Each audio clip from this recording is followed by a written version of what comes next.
कितीही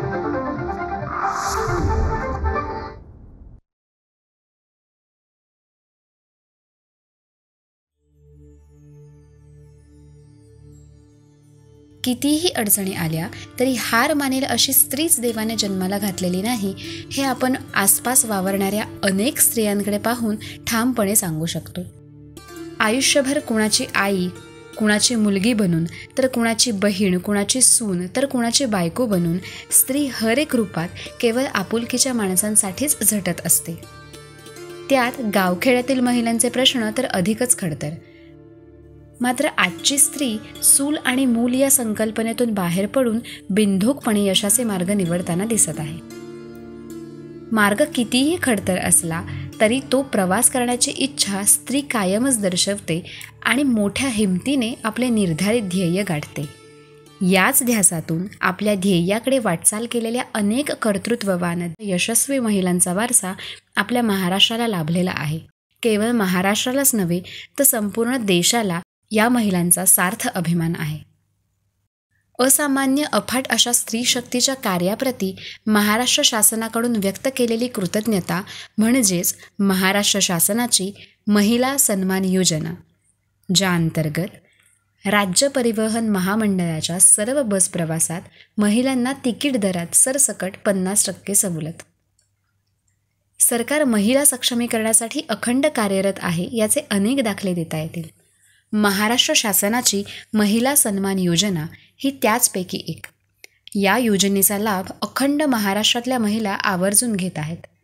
जाणून घेऊया गोंदिया शहर परिवहन बस आगार इथला महिलांचा एसटी प्रवास आणि महिला सन्मान योजनेला मिळालेला प्रतिसाद. महिला सन्मान योजना ही 16 मार्च 2023 पासून लागू झालेली आहे.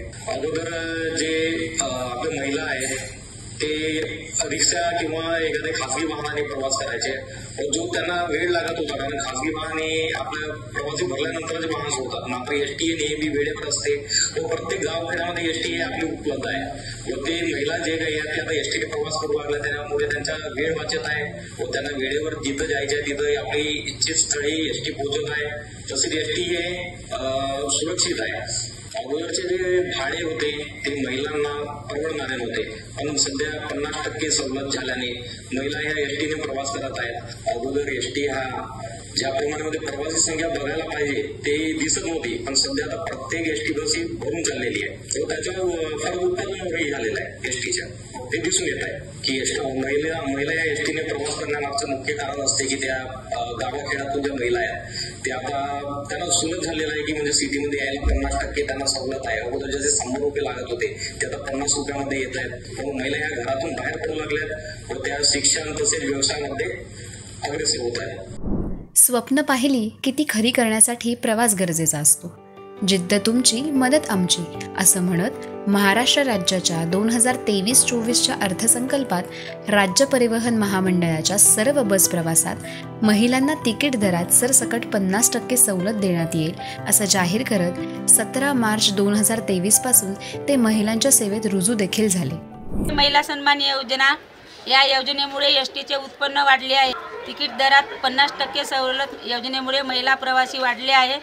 या योजनेमुळे प्रवास सुखाचा झाला आहे, पैशाची बचत होते. ही सवलत फक्त महाराष्ट्र राज्याच्या हद्दीपुरतीच मर्यादित आहे.